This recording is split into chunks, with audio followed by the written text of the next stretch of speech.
আলোচিত content creator ও স্বঘোষিত নায়ক আশরাফুল হোসেন আলম, যিনি হিরো আলম নামে পরিচিত, আবারও গ্রেফতার হয়েছেন।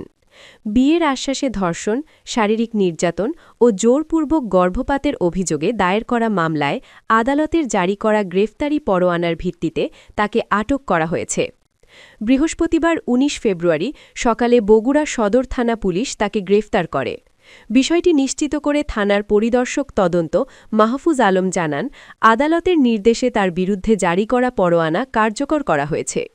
এর আগে গত ১০ ফেব্রুয়ারি বগুড়ার নারী ও শিশু নির্যাতন দমন ট্রাইব্যুনাল ২ এর বিচারক আনোয়ারুল হক শুনানি শেষে তার বিরুদ্ধে গ্রেফতারি পরোয়ানা জারি করেন।